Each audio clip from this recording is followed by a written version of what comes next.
When the U.S. traded 5 Taliban detainees last May in exchange for the return of captive Army Sergeant Bo Bergdahl, there were immediate questions about whether those freed Taliban commanders would ever return to the battlefield, as some former Gitmo detainees have done in past. And now a U.S. official confirms to Fox News that one of the so-called Taliban 5 has indeed been intercepted, making telephone calls to the Taliban.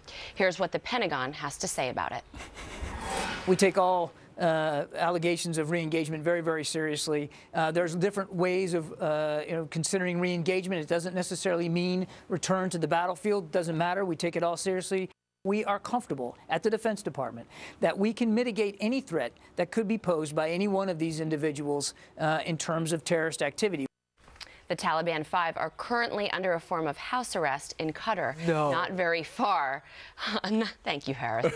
Not a far hop to the nearest battlefield. And New York Congressman Peter King of the House Intelligence Committee says not good at all. This is what we've been concerned about and angry about from the start.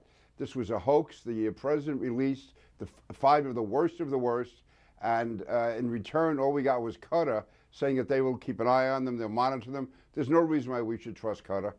This is part of the president's overall policy to shut down Gitmo at any cost. And tonight I was talking to people like Mike McCall, you have Devin Nunes, the chairman of the Intelligence Committee. There's uproar on Capitol Hill because this is going to result in the loss of human life.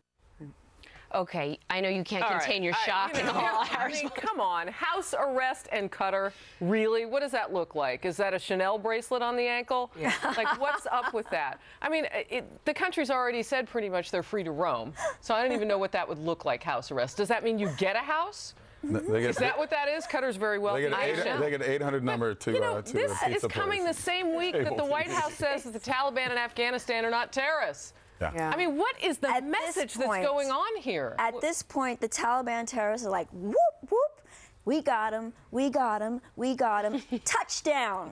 Right. That's what they're like right now. Can they do that with the president's like clicking his heels together, his ruby red slippers. There's no place like home. There's no place like home. Well, the only reason, Kevin, that we know that they tried to contact the Taliban was because we monitored them.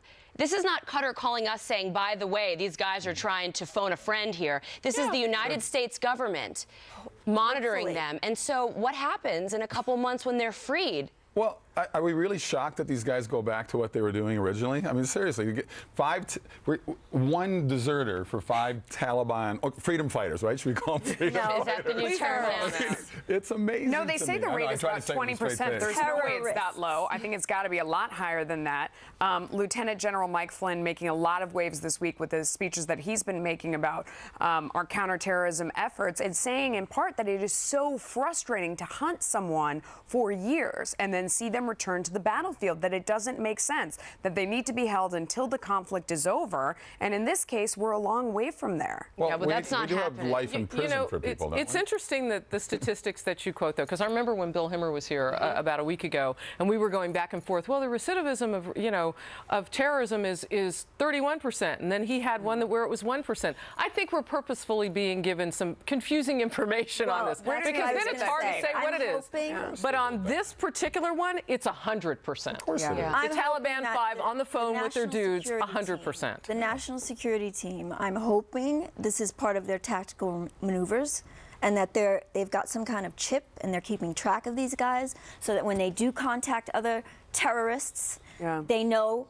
who they are, so they get more access to more terrorists. It just seems crazy to me because we've spent millions of dollars and the sacrifice of human lives to try and capture these guys. So now the DOD says, we'll watch them, we'll monitor them. But you know what, Harris, as much as I want to believe that, I think they're going to return right back to the battlefield. It's all they know. These were the all-stars of jihad. It is so, really, it's really naive. It is profoundly naive, the way that progressives think that we can release all these terrorists and we're going to be able to watch them. Meanwhile, back here at home,